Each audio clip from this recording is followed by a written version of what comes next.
She yelled, "My friend are my real family." During a fight about her loyalty, I said, "Then you should be with them." I packed her bags and dropped her off at her friend's house. The frantic calls I got when they kicked her out after 48 hours. I, 32M, never thought I'd be the type of guy to pack someone's bags and actually follow through with dropping them off somewhere. But there I was, standing in our bedroom at 11 p.m. on a Tuesday, methodically folding clothes and placing them into the suitcase we'd bought together for our honeymoon 3 years ago. The fight had started small, like they always did.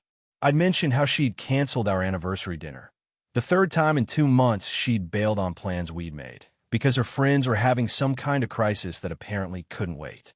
When I brought it up, explaining how I felt like I was competing for scraps of her attention, she'd exploded.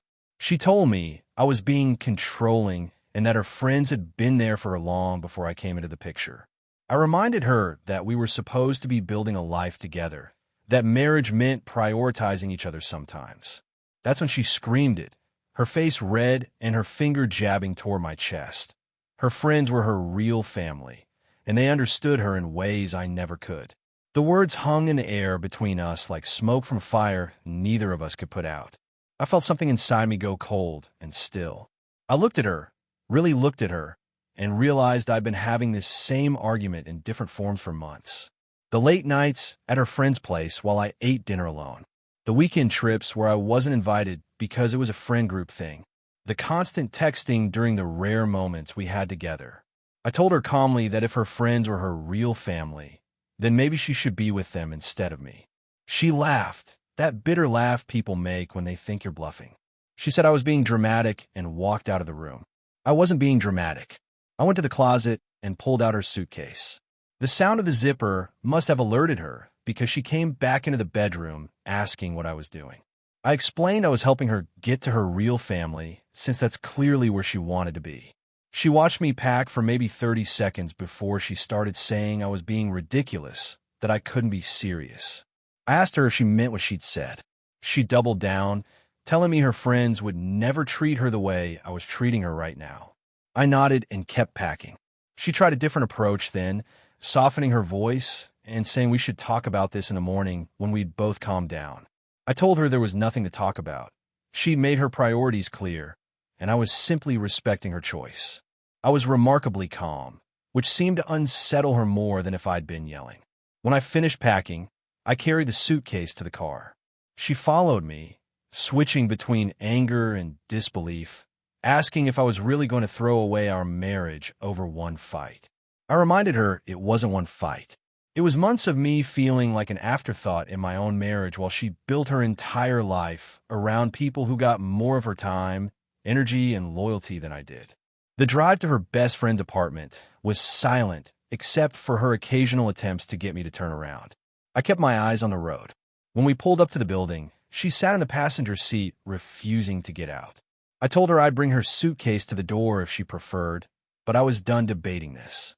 She got out, grabbed her suitcase, and told me I'd regret this. I told her to have a good night and drove away. The first text came 2 hours later, around 1 a.m. She said I was being cruel and immature. I didn't respond. The text continued sporadically through the night. Accusations, justifications, and finally, around 4 a.m., a message saying her friend had been surprised but supportive and that maybe this break was what we needed. I slept better that night than I had in months. Wednesday was quiet. I went to work, came home, and enjoyed the peace of not walking on eggshells or wondering when I'd next be canceled on. A few of her things were still scattered around the apartment, but I left them alone. I wasn't angry anymore. I was just tired of fighting for a relationship where I seemed to be the only one fighting.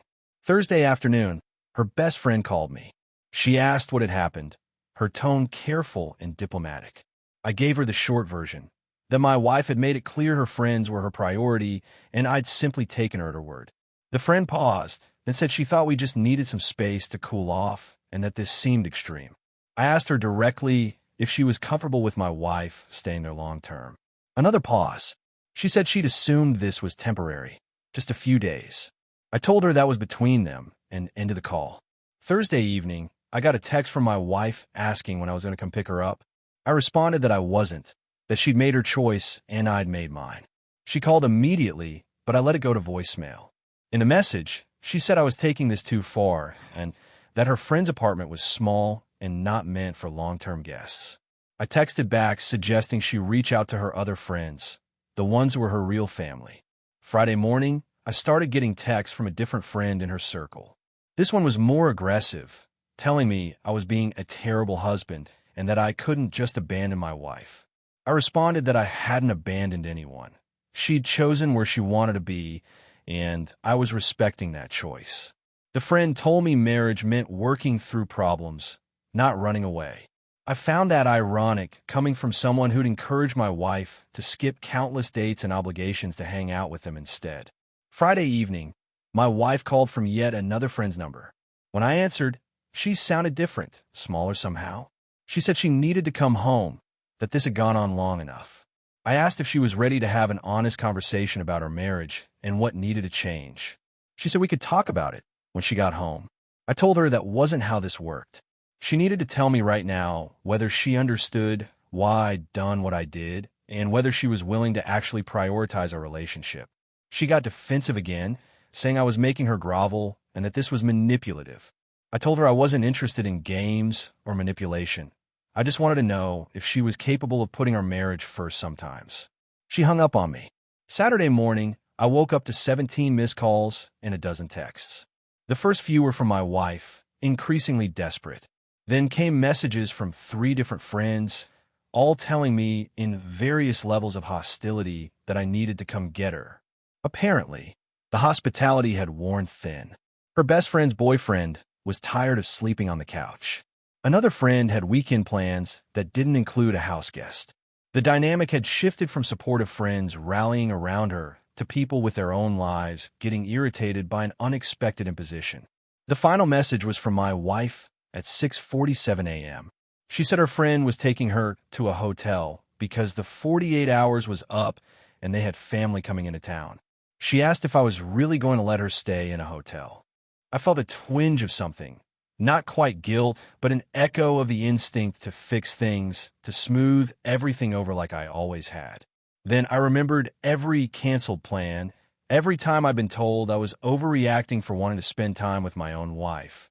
Every evening I'd spent alone while she was out with her real family. I texted back asking if she'd called any of her other friends for help. She said they all had reasons they couldn't host her. Work weeks ahead, small apartments, roommate situations, personal issues. The list went on. I called her then. She answered on the first ring, her voice tight and strained. She asked where I was, if I was coming to get her. I asked her point blank if she understood now what I'd been trying to tell her for months. She was quiet for a long moment. Then she started crying, real, messy crying, not the angry tears from Tuesday night. She said she'd called everyone and no one could help her, that she didn't understand how this had happened so fast. I told her I'd been experiencing exactly that feeling for half a year, wondering how my wife could so easily choose other people over me, over us, every single time. I explained that her friends had lives, responsibilities, limitations. They couldn't be her everything because that's not how adult relationships worked. That's what spouses were supposed to be for. The person who chose you consistently, who prioritized you, who built a life with you instead of around you. She asked through tears if I was saying our marriage was over. I said I didn't know. I told her that depended entirely on whether she was capable of honest self-reflection and actual change, not just temporary behavior adjustment until things went back to normal. She said she wanted to come home. I asked what had changed since Tuesday night. She was quiet again. Finally, she admitted she'd been taking me for granted. She said she'd gotten comfortable knowing I'd always be there, always be understanding, always take the back seat. Her friends made her feel exciting and valued, like she was important. While with me, she'd fallen into routine and maybe started resenting the stability. I appreciated the honesty, but told her that wasn't enough. I asked what she was going to do differently. She said she didn't know, that she needed to think about it, but could she please just come home first? I told her I'd come get her from the hotel, but I was taking her to her mother's house instead. She protested, saying that was humiliating, that her mother would ask questions she didn't want to answer. I said that wasn't my problem. She'd made choices this week, and so had I. If she wanted to work on our marriage, We do it properly, which meant she needed to spend real time thinking about what she wanted and whether she was capable of being the partner this relationship needed. She asked how long she'd have to stay at her mother's. I said I'd know when I saw actual effort and change, not just words. She started to argue, then stopped herself. She gave me the hotel address. The drive to pick her up was strange. I felt disconnected from the whole situation, like I was watching someone else's life play out. When I pulled up, she was sitting in a lobby with her suitcase, looking exhausted and small. She got in the car without speaking. I asked if her friends knew where she was going. She said she'd told them she was figuring it out. I nodded and started driving toward her mother's house. Halfway there, she finally spoke. She said she'd been wrong, that she'd taken our relationship for granted and hadn't realized how serious the problem was until she was sitting in a hotel lobby at 7 a.m. with nowhere to go. She admitted that her friends had been supportive until it became inconvenient, and that reality had been jarring. I told her that was how actual life worked. People had limits, boundaries, their own priorities. I've been trying to tell her that our marriage needed to be her priority sometimes. Not because I was controlling, but because that's what marriage was. She asked if I still loved her. I told her I did, but love wasn't enough if the fundamental dynamic didn't change. I said I'd spent months feeling lonely in my own marriage, and I wasn't willing to go back to that. If she wanted to fix this, it would take real work, probably therapy, and a genuine willingness to examine why she'd structured her life the way she had. We pulled up to her mother's house. Her mother came to the door, looking confused and concerned. I helped carry the suitcase inside, while my wife explained to her mother that we needed some space to work through some issues. Her mother looked between us, clearly wanting to ask questions but holding back. I told my wife I'd call her in a few days and left.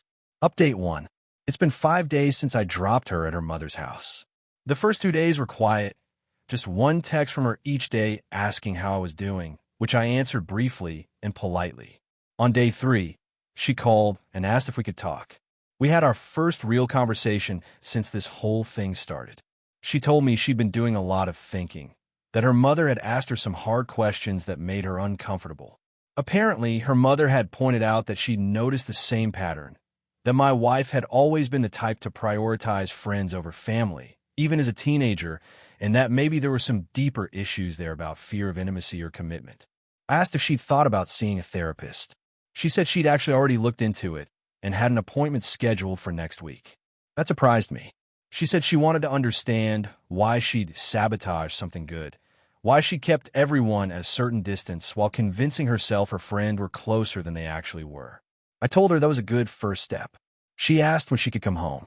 I said I didn't know yet, that I needed to see sustained effort, not just initial motivation. She sounded hurt, but said she understood. Yesterday, she sent me a long email. In it, she laid out specific things she'd realized about her behavior, how she'd used her friends as an escape from real emotional intimacy, how she'd kept me in a box labeled stable and boring while seeking validation and excitement elsewhere, how she'd never really let herself be vulnerable with me because vulnerability felt like weakness. She wrote about how the experience of being turned away by her friends, people she'd thought would always be there, had forced her to confront the difference between surface-level friendships and deep, committed relationships. She acknowledged that she'd been treating our marriage like a convenience rather than a partnership. The email ended with a detailed plan. Weekly therapy sessions, couples counseling if I was willing, a conscious effort to build our relationship and create new experiences together, and clear boundaries with her friends that put our marriage first. She said she didn't expect me to forgive her immediately or take her back right away, but she wanted me to know she was serious about change. I'm still processing it all. Part of me wants to believe her, wants to think that this shock to the system was what we needed. Another part of me is wary, wondering if this is just temporary panic that will fade once the immediate crisis passes. This morning, her best friend called me again. She apologized for her role in things, said she'd never realized how imbalanced my wife's priorities had become. She admitted that the friend group had probably enabled some unhealthy patterns and that they'd had their own conversation with my wife about boundaries and respecting her marriage. I thanked her for calling, but told her my focus was on my wife and me figuring out what came next, not on assigning blame to everyone involved.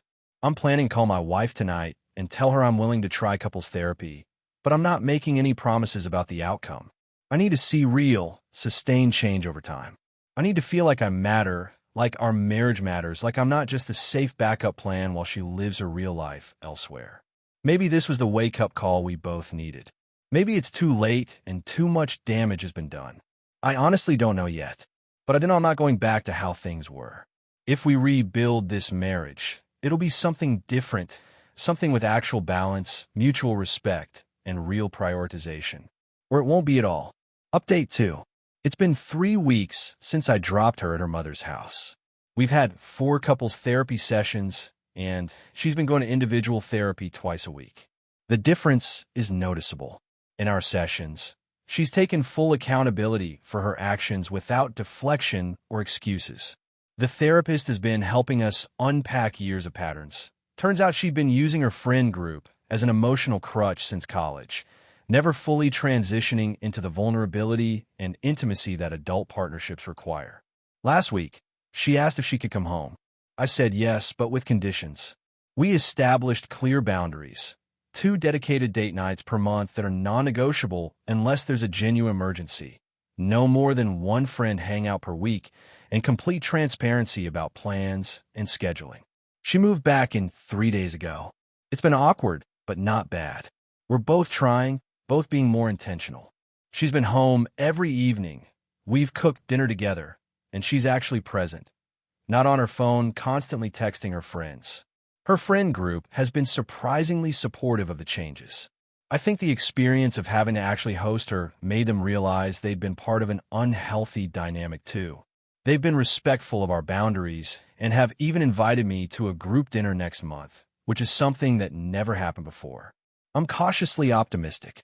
The real test will be 6 months from now when the novelty of reconciliation wears off and we settle back into routine. But for now, I feel like I have my partner back, or maybe I have a real partner for the first time. The other night, she thanked me for not just letting her come home immediately, for holding that boundary even when it was hard. She said she needed to feel the full consequences of her choices to understand why they were destructive. She told me she'd been so used to people accommodating her, to me accommodating her, that she'd never had to face her own patterns until she was sitting in that hotel lobby with nowhere to go. I told her I was glad she'd used the time to reflect, but that I'd also done this as much for myself as for her. I needed to prove to myself that I could hold a boundary, that I could choose my own self-respect over the temporary comfort of avoiding conflict. We're not healed. We're not fully repaired. But we're working on it, which is more than I could have said a month ago.